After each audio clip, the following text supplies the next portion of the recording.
Hi there, welcome back to the channel. There has been a lot of angst on social media in the last week or so after Volkswagen Group announced that they were basically going to be enforcing the terms of their API, which is the interface that other companies can use to get access to our car's data.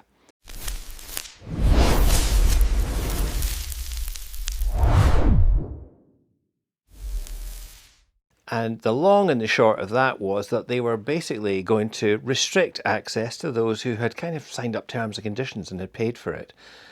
And that caused a lot of anxiety, a lot of upset, because that means that things like smart home integrations used by products like Home Assistant, which I use not in that much depth, but I tinker with it, that would stop working. And I've seen that mirrored across Volkswagen groups, I've seen it in Skoda groups, I have seen it in Cupra groups, because my wife has a Cupra born these days, so I kind of hang around in those as well. And obviously people are very upset. And people like me were pointing out that Skoda did tell us 2 years ago that there was no official supported route which people like Octopus Energy were using. And Home Assistant, I guess, fell into the same category. And they said that they were going to be developing an officially supported way for people to use that integration with the Skoda systems or the Volkswagen Group systems.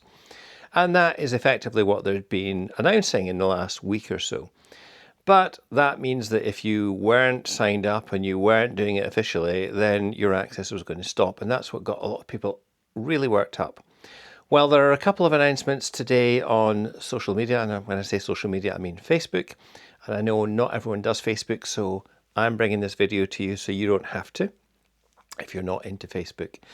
So Skoda have announced that in relation to Home Assistant, or other smart home integrations, they now understand the feedback that they've received. It was pretty robust, it was pretty vocal Facebook feedback they got from their customers, and they are going to pause the changes in relation to things like Home Assistant because they understand the importance that some people attach to smart home integration. So that is really good news.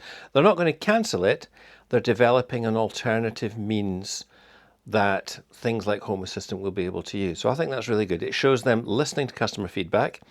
And it shows, again, the power of social media. And it's been done by the Facebook group EV Lounge, which is officially run by Skoda.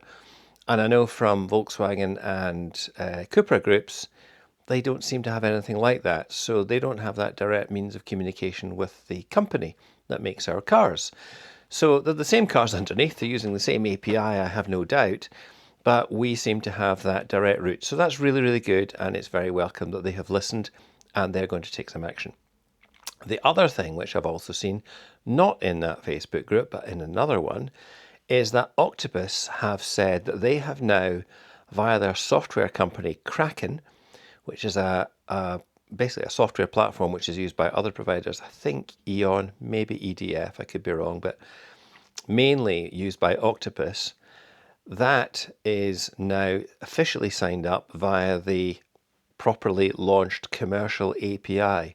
So that means there will be no more weird outages because Volkswagen on their end changed something which, because Octopus weren't using an official supported route, caught them unawares and it took all the cars offline. So smart charging via an integration from Octopus should now be much, much more reliable. And so I think both of these two things taken together are really important and are really good news. And like I said already, it just shows that Skoda at least are listening to us, the customers, and I think it's very much to be welcomed. But if you're not on social media and you're not into smart home integration, maybe you don't maybe you do, I can't say it, maybe you don't do smart charging at home, then all of this will be immaterial to you. But for those who are affected, and there are a lot of people, then I thought I would bring this video to you and let you see it. Sorry it's a bit rushed, it's just filmed here in my home office and a quick lunch break, so it's not the usual high standards of filming and so on, but I thought it was important to get this news out to you ASAP. In the meantime, have a lovely weekend everyone. It's currently Friday afternoon, it's sort of sunny, my car's charging on solar, so hopefully we get a little more of that and less of the rain that we've seen this week. Have a great weekend, and I'll see you all in another video very soon.